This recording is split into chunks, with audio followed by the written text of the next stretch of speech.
Vidas de Fuego. Un programa que ilumina el camino hacia la espiritualidad y la pasión por la fe. Acompaña a Fray José Estevas mientras nos guía a través de las vidas inspiradoras de santos y figuras espirituales, descubriendo el fuego que arde en sus corazones. Exploraremos cómo la apasionante vida de diversos personajes de la Biblia ha impactado en la historia de la fe y cómo su ejemplo puede encender nuestra propia llama. No te pierdas Vidas de Fuego en Santa Mónica Radio y TV Digital. Descubre cómo el fuego de la fe puede iluminar tu camino.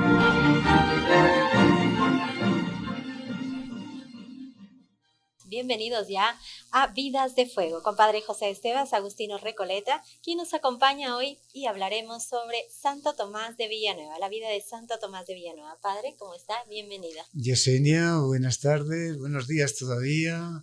Pues nada, queremos presentar un personaje muy importante en la vida de los agustinos, también casi como previo nacimiento a los agustinos recoletos. Ahí estuvo muy cerquita.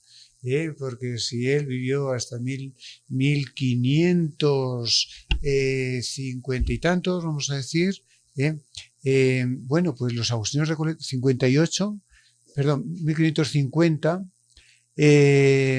pues podemos decir que los agustinos recoletos nacimos en 1588, o sea que estamos muy cerquita de este gran santo Agustino y que llevó una vida maravillosa, tanto como religioso agustino, también como un estudioso, muy intelectual, muy sabio y un gran pastor. O sea, que para nosotros es un buen ejemplo, Yesenia. Muy bien, Padre, vamos a tratar entonces la vida de Santo Tomás de Villanueva y iniciamos hablando justamente que Santo Tomás de Villanueva vivió en España de la primera mitad del siglo XVI, una sociedad en ebullición que buscaba nuevos caminos en la especulación teológica, en la vida religiosa, en la piedad, en el apostolado. Por doquier se clamaba contra el agnetismo de los obispos, los vicios del clero, los bizantinismos de la teología, el formalismo de la piedad y las lacras de los frailes, junto a la denuncia airada de los predicadores y la ironía corrosiva de humanistas y hombres de letras. Se oían también voces serenas que proponían remedios y señalaban rumbos. Algunos, como Ignacio de Loyola, proponían metas nuevas. Otros, como Tomás de Villanueva, trataban de dar nueva vida a la tradición. Su vida, ¿continúo? Sí. Su vida se desarrolló en 3 etapas perfectamente delineadas. En la primera, preparó sus armas en un hogar profundamente cristiano y en la Universidad de Alcalá. En la segunda, las afinó en un convento salmantino y las estrenó, y en su orden religiosa, y en la tercera, las puso al servicio de la sociedad. Bien, entonces tenemos una época muy bonita.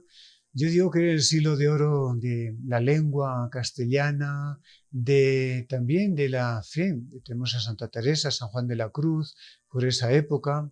Y bueno, tenemos a Santo Tomás de Villanueva como agustino, un modelo maravilloso. Quisiéramos leer una partecita, ¿verdad, Yesenia?, de sus escritos, porque así enriquece, pues, quién era realmente este hombre tan maravilloso. Entonces, por favor, Yesenia, cuéntanos un poquito de sus escritos, ¿no? A ver. Compartimos uno de sus escritos, que es la reflexión. Dios es como una madre que enseña a su hijo a caminar. Dice un salmo: enséñame el camino de tus justificaciones. Es todo un misterio cómo ilumina a Dios, cómo susurra al oído del corazón. Dice Job: se me ha dicho una palabra escondida. Dios es como una madre que enseña a su hijo a caminar. Como ella, el Espíritu Santo ayuda y suelta al pecador. Y cuando éste da algún resbalón, lo recoge en su regazo. Lo mismo en esto otro. Enséñame el camino de tus justificaciones, para que conozca en qué consiste la propia justificación y la salud del alma.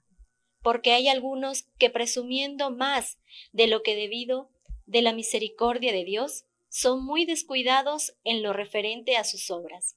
Otros, al contrario, dan tanta importancia a sus obras que se olvidan de la gracia de Dios. Tenemos necesidad de una instrucción amplia y exacta que oriente la intención, que enderece la línea de nuestros actos, pues aquí ocurre como en el mar. Si un barco se desvía 3 leguas de su itinerario, eso no tiene mucha importancia, pero con que el timón se desvíe solo un poquito, hay un grave peligro. Del mismo modo, es difícil mantener regulada la intención del alma. Y si la sal se desvirtúa, ¿con qué vamos a salarla? Y si la luz que hay en ti son tinieblas, ¿qué no serán las propias tinieblas? Amén. Qué bonito, ¿no? Podemos decir que su infancia, su niñez, Tomás, nació en el 1486 en Fuenllana, un pueblecito manchego de España. ¿Por qué? Porque era el lugar de sus abuelos. Aunque sus padres vivían en Villanueva de los Infantes, resulta que hubo una enfermedad de una peste y estaba a punto de dar a luz a su hijito Tomás, la mamá, y entonces fue a casa de su mamá. Por eso nació más bien en Fuenllana, aunque después su niñez vivió en Villanueva de los Infantes, ¿no? Su papá, Tomás García, era de la familia, vamos a decir, acomodada, hidalga, de la ciudad de Villanueva, y tenía hasta molinos, etcétera. Pero siempre su papá se preocupaba de los pobres. Curioso, Yesenia, cómo les daba semillas para que los mismos pobres las sembraran y así pudieran salir de su pobreza. O sea, no solamente es dame pan, dame un pescado, sino dame una caña para que pueda salir a pescar, para que pueda yo aprender mi oficio. Y así les ayudaba. Su madre, igualito, su madre, una santa, de verdad, Lucía Martínez. Martínez. Bueno, pues resulta que ella una oración profunda, hasta éxtasis tenía, y también muy preocupada de los pobres y necesitados, y así ambos le enseñaron desde pequeñito a Tomás a preocuparse de los pobres. Nos cuenta la historia que cuando iba a la escuela iba bien vestidito porque era familia acomodada, y cuando regresaba medio desnudo. ¿Por qué? Porque había visto a algún otro pobre niño que necesitaba su ropita, le daba todo y lo único que le pedía al pobre que le prestara sus harapitos que tenía para poder regresar a casa, ¿no? Incluso dice que una vez llegó un pobre y fue a ver qué podía encontrar y encontró que había una gallinita que estaba incubando, estaba clueca. Pues nada, le dio con nido y todo, se lo dio al pobre, ¿no? Y cuando regresó la mamá, ¿pero quién se llevó esto? Bueno, pero la mamá también, en esto de la caridad, eran todos una maravilla, ¿no? Así que vamos a escuchar algo bonito de sus labios, Yesenia, sobre cómo entendía él el origen de la existencia, ¿no? Todo está fundado en el amor de Dios. Yesenia, ¿puedes leerlo? Compartimos esta nueva lectura también. Desde toda la eternidad me has amado. Tú también me amas y me has amado primero. No es que nosotros hayamos amado a Dios, sino que Él nos amó primero a nosotros. Tú me amaste primero a mí, Señor, porque sin mérito mío ni obligación tuya, me hiciste, pues, ¿qué había hecho yo por ti para que me hicieras? Yo, que ni existía. De entre tantísimas criaturas posibles, ¿qué podías crear? Te plugo sacarme a mí de la nada y no dar existencia a otras muchas mejores que yo. ¿Por qué? Eso, Señor. ¿Por qué razón? ¿Por qué motivo? ¿Por qué mérito? Ciertamente por sola tu dignación y por el beneplácito de tu voluntad, que es la razón primera, la norma y la causa de todo lo que existe. Así pues, me creaste, porque me quisiste, aquello otro no lo creaste, porque no lo quisiste. Yo nada era lo mismo que aquello. Por tanto, desde entonces viene ese amor tuyo a mí. ¿Qué digo? Desde toda la eternidad me has amado, porque desde la eternidad te pareció bien que con el tiempo me harías. Gracias, Señor, gracias por haber sido de tu agrado que fuese así. Qué lindo, ¿no? Todos somos un regalo amoroso de Dios. Padre José Estevas. Qué maravilla, ¿no? Le hemos visto un niño bien caritativo, muy inteligente. Por cierto, allá en Villanueva de los Infantes pudo estudiar la latinidad, o sea, los latines, etcétera, con los franciscanos. Y esto le permitió pues dar un paso más y ir hasta Alcalá de Henares, donde los franciscanos también tenían allá un colegio. Y ahí lo tenemos estudiando. ¿Qué te parece, Yesenia? ¿Nos puedes describir esta época? Por supuesto, hablamos sobre los 15 años donde partió Santo Tomás de Villanueva a Alcalá, donde Cisneros estaba dando forma a su universidad. En el Colegio Franciscano de San Diego estudia filosofía. El 7 de agosto de 1508, ya bachiller, ingresa en el recién inaugurado Colegio de San Ildefonso, núcleo de la universidad. En 1509 se licencia en filosofía y se matricula en la Facultad de Teología. En 1512 fue llamado a regentar la cátedra de filosofía, que mantuvo hasta febrero de 1516, en que tras 3 años largos de clase llegó a graduarse de sus alumnos. Interesante, Yesenia, porque en la Universidad Complutense, tan famosa de Madrid, pues él fue la primera generación de alumnos de esa universidad. Y por cierto, le habían dado una beca, que no se lo daban a todos, ¿no? Para poder vivir internamente en el lugar, sobre todo a los aplicados, a los estudiosos. Y vamos a decir que hoy todavía un claustro está, un patio, tiene su nombre, Santo Tomás de Villanueva, incluso tiene su carita, su efigie, y una capillita de Santo Tomás de Villanueva. Por cierto, cuando un rector de la Complutense, en aquel tiempo, no sé si ahora, vamos a decir, asumía la responsabilidad de ser rector, pasaba primero a orar en la capilla de Santo Tomás de Villanueva. O sea, cómo dejó eco esta presencia de Santo Tomás de Villanueva allí en la Universidad Complutense, en la Universidad de Alcalá de Henares. Vamos a decir que en aquel plantel de pastores de almas y teólogos adquirió una sólida formación filosófica, asimiló nuevas corrientes teológicas cada día más alejadas de la escolástica decadente, más abiertas a la pastoral, a las enseñanzas de la Biblia. El cardenal Cisneros, que lo fundó, se preocupó mucho de la Biblia, incluso buscó por toda Europa la Biblia, encontró la políglota, pidió que la tradujeran, o sea, era el centro, ¿no?, de estudios también de los Santos Padres. Se familiarizó con tendencias espirituales que aspiraban a una vivencia más pura y menos formalista del cristianismo.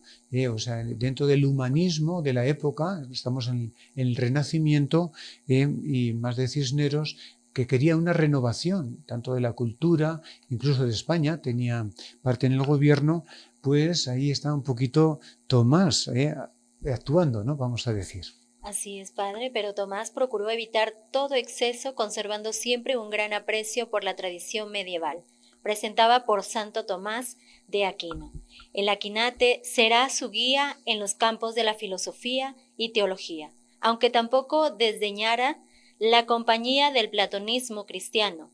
Desde el púlpito, la cátedra y el gobierno denunciará abusos y predicará la reforma, pero una reforma que respetaba la tradición y la recelaba de las novedades, sobre las que veía planear la sombra de Lutero. Eso, o sea que es una época donde está Lutero, bueno, que no solamente renovando, sino ya, pues ya se alejó de la Iglesia prácticamente, pero dentro de la Iglesia, que es Santa Teresa de Jesús, con la oración, el humanismo, podemos decir, aquí ahora de la Complutense, bueno, pues Santo Tomás de Villanueva asume la tradición de la Iglesia sin romper con ella y presentarla de una forma nueva, ¿no?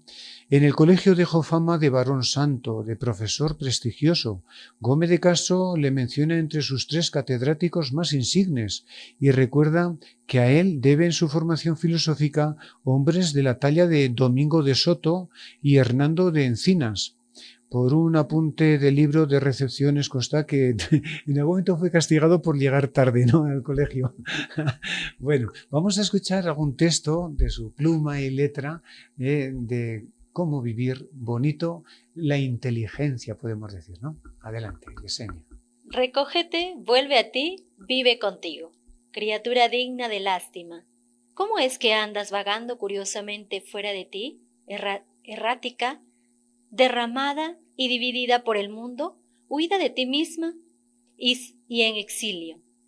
Recógete, vuelve a ti, vive contigo, no seas como el ojo, que viviéndolo todo no se ve a sí mismo. Porque, ¿en qué otra cosa mejor que en ti puedes emplear tu inteligencia y tu pensamiento? ¿O qué objeto puedes contemplar que sea mejor que tú mismo? Te lo aseguro, no hay peor desconocimiento que el de uno mismo. Si desconoces la lógica, la filosofía y todas las artes liberadas, y las mecánicas y todo el derecho y las leyes, puedes salvarte. En cambio, si te ignoras a ti mismo, no te salvarás. ¿Por qué, dime? ¿Cómo te vas a salvar sin la penitencia? ¿Y cómo vas a corregirte si te desconoces a ti mismo? Tus deseos, tus actos y pensamientos malos, tus pecados. Así pues, para que seas humilde y penitente, es preciso que te conozcas. Para que tengas amor de caridad, necesitas conocer a Dios y sus misericordias, y los beneficios que te ha hecho. Por eso, San Agustín suplicaba, que te conozcas a ti, que me conozca a mí. En estos 2 logros consiste la auténtica y perfecta sabiduría. Es necesario, sin embargo, que conozcas a ti quién eres por naturaleza, que por profesión, que por oficio. Por naturaleza, hombre, por profesión, cristiano, por oficio, prelado, obispo, juez, sacerdote. Amén. Amén. Qué bonito, ¿no? Estos textos están sacados de una novena a Santo Tomás de Villanueva que se titula Desde toda la eternidad me has amado, del padre Agustino Recoleto, Bruno de Andrea. Entonces, gracias a él podemos recoger estos textos en forma de novena y nosotros lo vamos aplicando aquí a su vida. Tratando de sobre su vida, Padre José Estevas, ahora tratamos también como fraile Agustino. Eso, fíjate que era un académico, estaba en la Universidad Complutense de Madrid, vamos a decir, Alcalá de Henares, y como parece que es llamado para ir hacia Salamanca, ¿no?, a la Universidad de Salamanca, como profesor de filosofía. Y a ver, Yesenia, ¿qué es lo que ocurrió? Cuéntanos, a ver. Así es, padre. En octubre de 1516, tras 8 años de permanencia en San Ildefonso, Tomás Trueca Alcalá por Salamanca. La vieja universidad le ha ofrecido una cátedra de filosofía, pero no es la gloria académica lo que le lleva a la ciudad de Tormes. Viaja guiado por la voz de Dios que le llama a la vida religiosa en el convento de San Agustín. El 21 de noviembre toma el hábito y el 25 del mismo mes del año siguiente emite su profesión religiosa. Un año más tarde, el 18 de diciembre de 1518, se ordena de sacerdote y el día de Navidad celebra su primera misa. Al escribir estos años de Agustino, un biógrafo de Santo Tomás llamado Salón le habla estas palabras. Él tenía una oración muy continua, mucha y muy atenta lectura de libros santos y devotos, particularmente de las obras del bienaventurado San Bernardo. Un recogimiento y silencio muy grande, una gran resignación de su voluntad a la de sus superiores.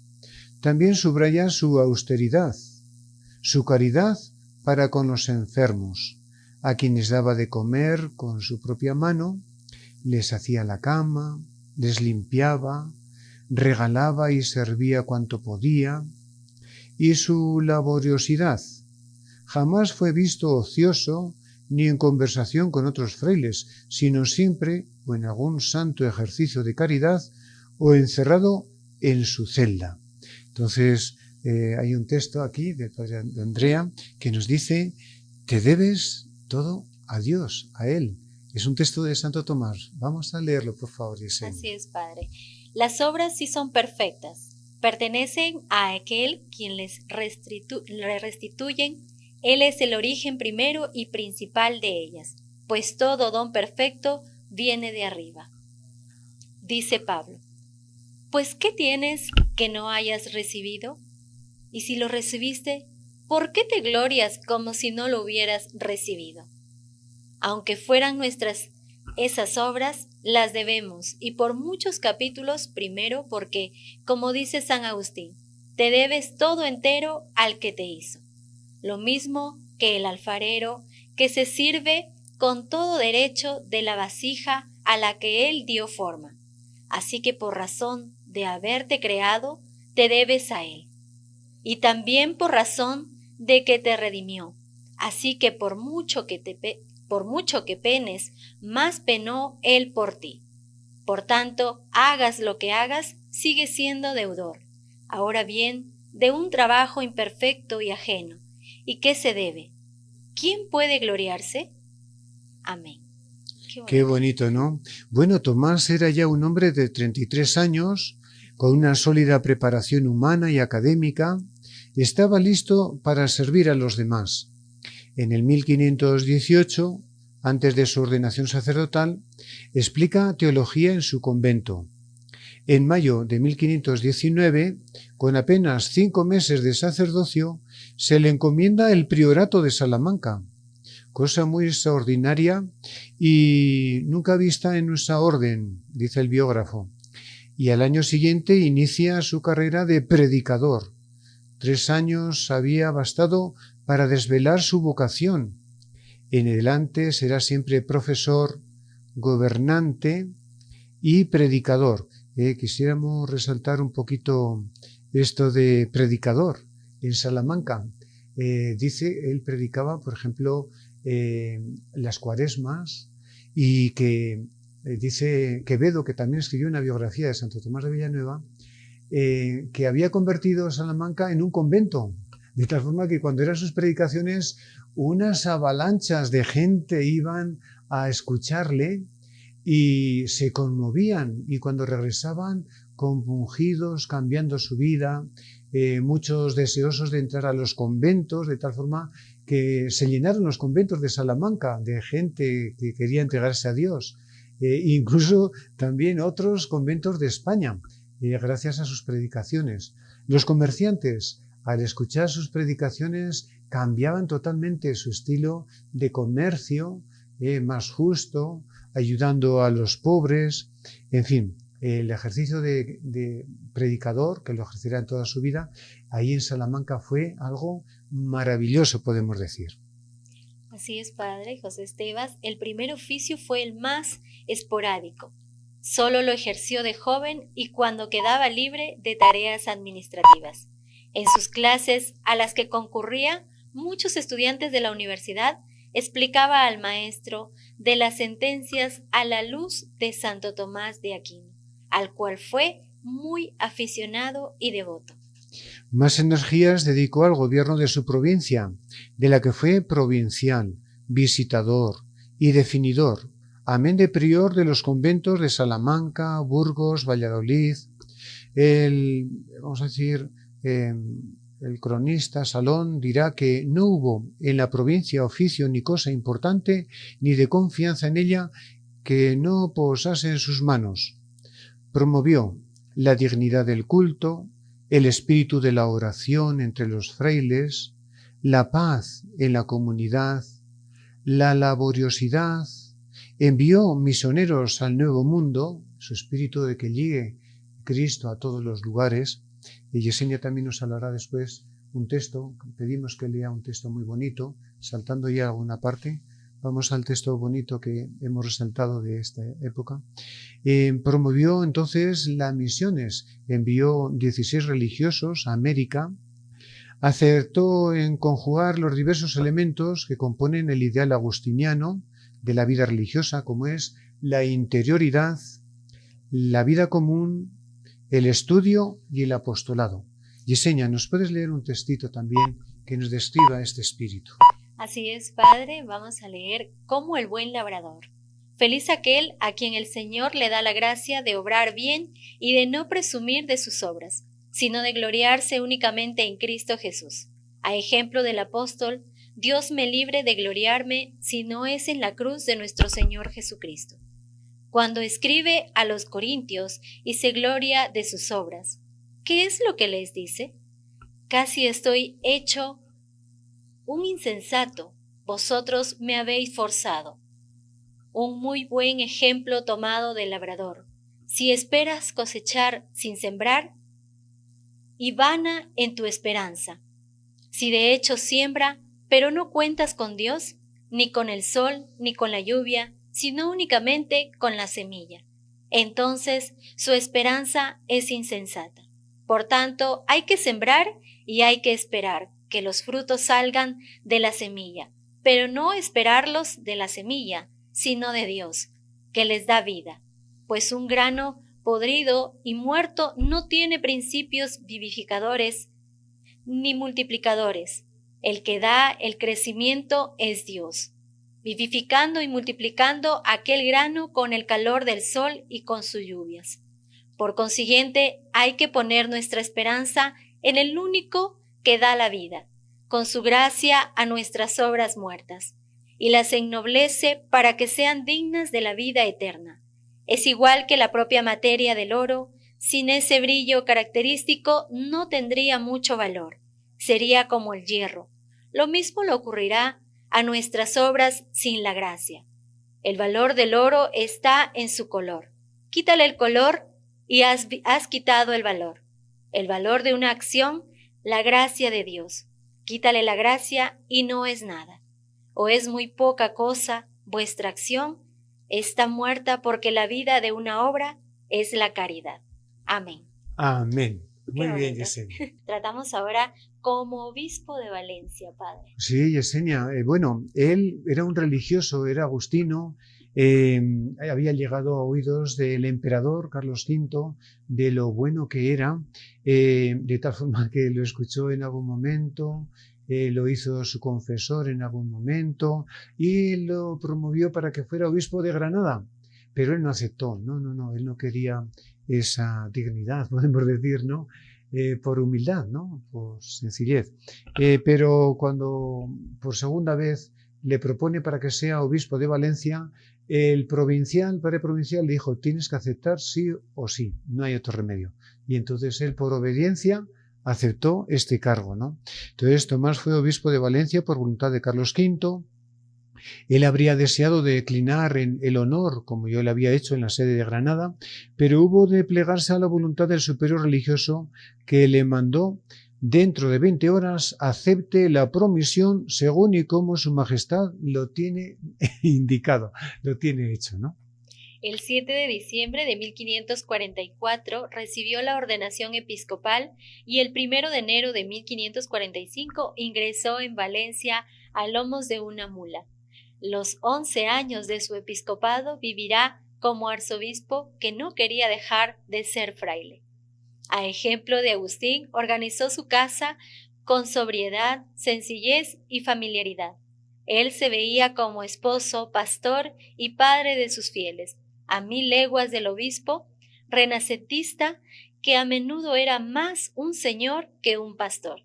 Su puerta estaba abierta a todos los fieles y tenía ordenado a sus familiares que no dudaran en interrumpir su oración o su estudio. Siendo obispo, no soy mío, sino de mis ovejas. El cabildo le ofreció 4000 ducados para mejorar su ajuar, pero él lo destinó para reedificar el hospital general que se acababa de quemar. y decía: así todos tendremos parte y gozaremos de este dinero, los pobres albergándose, yo viéndolos socorridos y el cabildo socorriéndolos, según nos lo describe Quevedo en su vida. Encontró una diócesis en crisis, víctima del absentismo de sus pastores. Durante un siglo había sido feudo de los Borgia, de la que había administrado por medio de vicarios. Era además una iglesia compleja, con fuertes tensiones sociales, un tercio de la población, de la que era morisca, y un clero abundante, pero sumido en la ignorancia y a menudo también en el vicio. Al mes de su llegada a Valencia, salió a visitar la diócesis. Su impresión fue negativa. El pueblo, aunque entero en la fe, estaba roto en su vida. Los moriscos, estos son descendientes de musulmanes, pero que se habían bautizado, seguían aferrados a sus costumbres. Gran parte del clero yacía en la ignorancia y la miseria. Otros eran víctimas del juego, del lujo, vagaban por las calles, entrometidos en mil tráficos, y no faltaban quienes vivían en público concubinato. Tampoco el estado de los religiosos era halagüeño. En el sínodo diocesano de 1548 urgió la residencia de los curas en sus parroquias, impuso el traje talar, reglamentó las cuestionaciones, redujo las 50 el número de días festivos y dio un fuerte impulso a las catequesis, que luego llevaría a la publicación de catecismos y confesionales. Con ello no hizo más que aplicar a su diócesis el programa que 2 años antes había trazado para el Concilio de Trento: residencia de los pastores, prohibición de trasladar a los obispos de una diócesis a otra, concesión de los beneficios curados a los nativos, fortalecimiento de la potestad episcopal, selección de los candidatos al estado clerical y limitación de las inmunidades eclesiásticas. El estado del clero hería las fibras más sensibles de su corazón. Muchas veces el sacerdote es el último del pueblo en la vida, en las costumbres. Trata de remediar su pobreza, ignorancia, combate el absentismo, los usos demoníacos de la avaricia. Otras veces sale por su honra, corre en su ayuda con limosnas, planes laborales, cierra la cárcel de la diócesis por indigna del estado sacerdotal, no castigaba los delitos de los eclesiásticos tanto con las cárceles grillos como con el ejemplo, nos dirá Quevedo, su biógrafo. El 21 de noviembre de 1550, en memoria de la fecha en que yo recibía el hábito en el monasterio de Salamanca, fundó el Colegio de la Presentación. Es prácticamente un seminario para formar al clero, que luego Trento lo asumió como una necesidad. En el 10 estudiantes pobres podrían prepararse al sacerdocio en un ambiente de estudio, recogimiento y piedad. Las constituciones del sínodo tropezaron con la oposición frontal de los canónigos, que se parapeaban en costumbres y privilegios antiguos, pero él, consciente de su bondad, se mantuvo firme y no tardó en quebrantar su resistencia, que no consisten al sínodo y pelean al Papa, pues yo apelo al Dios del cielo. Con la misma firmeza defendió la inmunidad eclesiástica contra injerencias de la autoridad civil. Al virrey que le conmivaba el disgusto del emperador, le respondió: pesaráme de resabrir a su majestad, pero advirtió a que aún me acompaño de la llave de mi celda, y a cada día el arzobispado me crece los deseos de retirarme a ella. O sea que siempre estaba, que si lo hacía mal regresaba al convento, ¿no? Pero bueno, sobre todo los pobres allá en la diócesis ocuparon sus mejores energías. A su casa acudían centenares de necesitados, los propietarios, según él, de las rentas del arzobispado. Llamaba a los pobres como propietarios de las rentas del obispado, de las que él era solo tesorero. Al incalculable cuento de ducados que repartió a voleo y sin tasa a familias menestorosas y a doncellas casaderas, añadió a él la recogida de niños expósitos, niños que nadie quería coger, pues él los recogía. Había un lugar en el arzobispado para ellos, y luego era interesante cómo contrataba a mamás que pudieran dar de mamar a estos niñitos y les decía: cuida en este niñito, al mes me lo presentas a ver si han engordado un poquito y ahí te cancelo, ¿no? O sea, cómo cuidaba de todos. El sustento de sus nodrizas, la creación de un cuerpo de médicos y cirujanos que asistieron a los más humildes, la fundación de un seminario que educase a futuros sacerdotes. En el hecho de su muerte, su principal preocupación fue deshacerse de los 5.000 pesos que le quedaban en las arcas del arzobispado, y decía: dense prisa, que no quede un real, que no me esté en casa este dinero. Vamos a leer un texto sobre la caridad que ha caracterizado siempre a el limonero de los pobres, este obispo preocupado siempre de los más humildes. Por favor, Yesenia. Es una gran virtud la misericordia. Sed, pues, misericordiosos, como también vuestro Padre Celestial es misericordioso, porque Dios quiere misericordia y no sacrificios. Es una gran virtud la misericordia. Ella nos hace muy semejantes a Dios, nos convierte en verdaderos hijos de Dios. Por eso recomendaba el apóstol a los colosenses: revestíos, pues, escogidos que sois de Dios, santos y amados, de entrañas de compasión. No seáis duros, insensibles, secos como piedras. Esforzaos en ser atentos unos con otros, de modo que os afecte la necesidad ajena y os conmueva la miseria del prójimo. Ay de los insensibles y crueles. El apóstol, entre otros pecados, emunera el vivir sin afecto, sin lealtad y sin entrañas de compasión. Amén. Bueno, el 8 de septiembre de 1555, tras breve enfermedad, entregó su alma al Creador, mientras el celebrante consumía el Santísimo y recitaba el versillo: en tus manos encomiendo mi espíritu, del Salmo 36. Su cuerpo fue enterrado en la iglesia agustiniana del Socorro, fue trasladado a la Catedral de Valencia en 1658. Fue beatificado en el 1618 y canonizado en el 1658. La familia agustiniana lo ha declarado patrón de los estudios, y nosotros aquí en Chota, bueno, lo que es todo lo que es las naciones de Venezuela, Argentina, Brasil, España y Argentina, he dicho yo, y Perú, lo hemos declarado como patrón de nuestra provincia de Agustinos Recoletos. Muy bien. Muy bien, muchísimas gracias, Padre José Estevas. Gracias por tratar un nuevo tema y también hablar sobre Tomás de Villanueva, que también nos brinda muchas enseñanzas. Muchísimas gracias, Padre. Vidas de Fuego. Un programa que ilumina el camino hacia la espiritualidad y la pasión por la fe. Acompaña a Fray José Estevas mientras nos guía a través de las vidas inspiradoras de santos y figuras espirituales, descubriendo el fuego que arde en sus corazones. Exploraremos cómo la apasionante vida de diversos personajes de la Biblia ha impactado en la historia de la fe y cómo su ejemplo puede encender nuestra propia llama. No te pierdas Vidas de Fuego en Santa Mónica Radio y TV Digital. Descubre cómo el fuego de la fe puede iluminar tu camino.